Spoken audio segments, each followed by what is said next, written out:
Sugeng enjang para adiyuswa, sugeng pepanggihan malih wonten ing renungan padintenan adiyuswa ing dinten Senin Pahing gangsal Januari 2026. Sumangga dinten punika kita nampeni jejer aja mangu-mangu, aja mangu-mangu. Para adiyuswa, raos mangu-mangu punika limrah, nanging katrem ing mangu-mangu punika bebayani. Awit boten badhe wonten kemajenganing gesang, milanipun mangu-mangu kedadipun pungkasi srana kendel lan optimis. Ing tata gesanging bangsa Israel sampun makaping-kaping Gusti Allah ngetingalaken diri lan mitulungi bangsa Israel, nanging makaping-kaping ugi mbalela.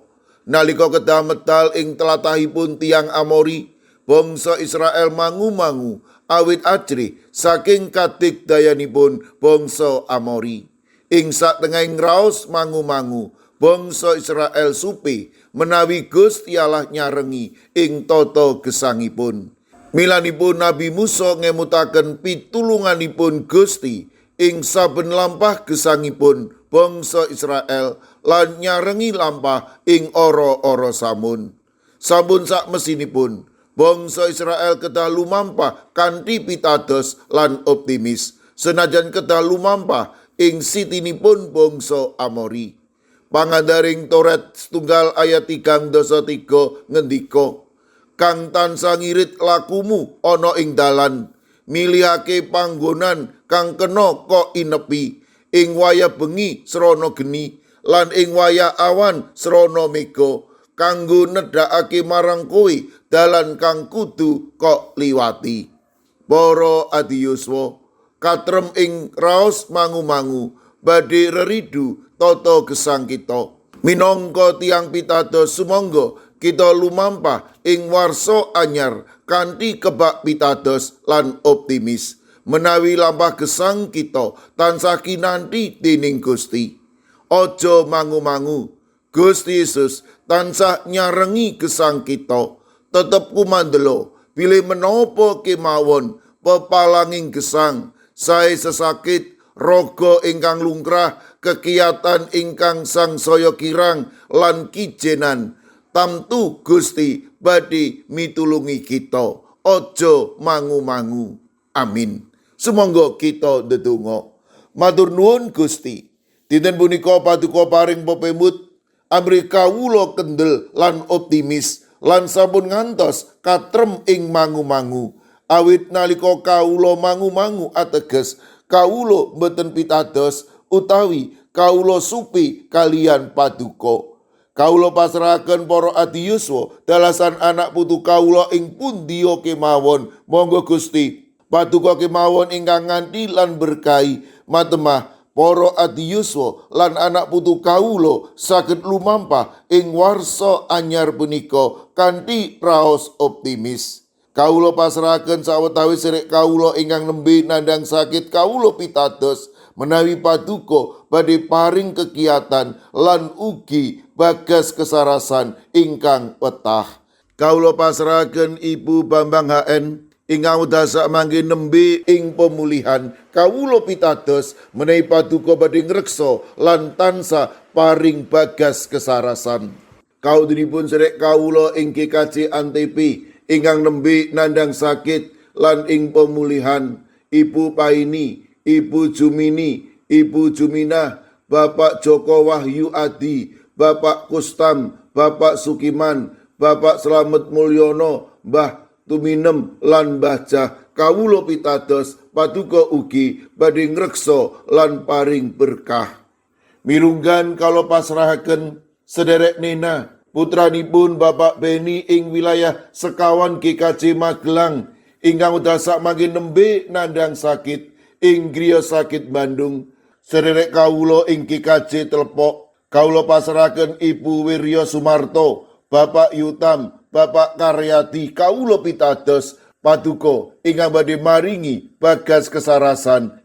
Sawetawis sederek kawula ing GKJ Pugeran ingkang nembe nandhang sakit, Bapak Winarto, Bapak Minto Taruno, Bapak Bambang Sugiri, Bapak Rakino.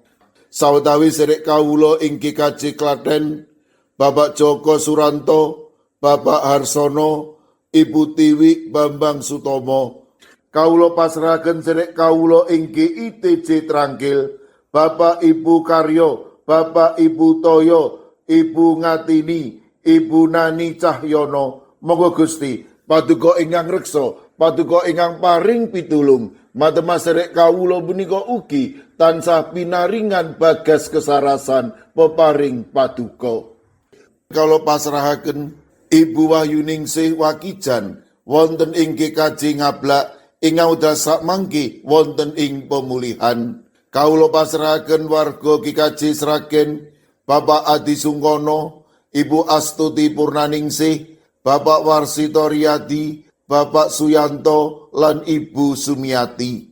Kawula pasrahaken warga GKJ Magelang, Ibu Ediati Sarmo, Mbak Cilik, Ibu Pratiwi, Bapak Mangku, mekaten ugi Ibu Otniel Ngatius ing Wonosari, Bapak Edi Mursetyo ing GKJ Kabluk, Bapak Yohanes Kuncoro wonten ing GKJ Immanuel Solo, Bapak Wijongko ing GKJ Sedayu, Bapak Sudiat, Bapak Paminto Saputro ing GKJ Wedi.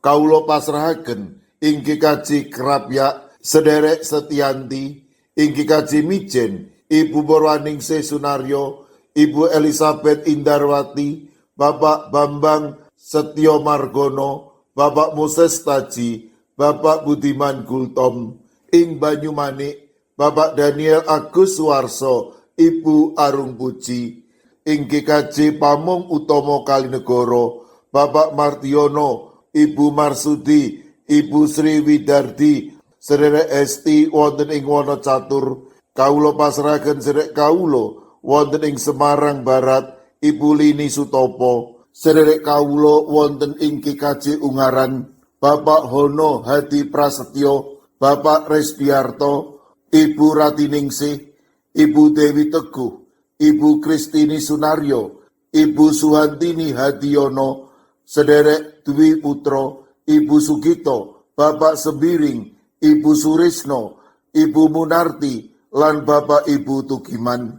Lan kawula pasrahaken ing GKJ Tuban, Bapak Yohanes Mudadi, ing GKJ Wonosobo, Bapak Lazarus Samijan, Ibu Endang Sarjono, Bapak Yusuf Sunaryo. Kawula pasrahaken Ibu Lasiem ing Gundang Winangun, Eyang Sarwito ing GKJ Ngalian. Kawula pasrahaken para adiyuswa lan sinten kemawon ingkang wedal sakmangke nembe nandhang sakit. Kawula pitados paduka ingkang badhe nyarasaken matemas sedherek kawula menika pikantuk bagas kesarasan ingkang wetah. Kawula pasrahaken sedaya pandonga lan pasambat kawula wonten ing asta paduka Gusti kawula Yesus Kristus. Amin. Sumangga para adiyuswa kita tutup pepanggihan kita renungan padintenan adiyuswa kanthi ngrepekaken kidung. Sumangga.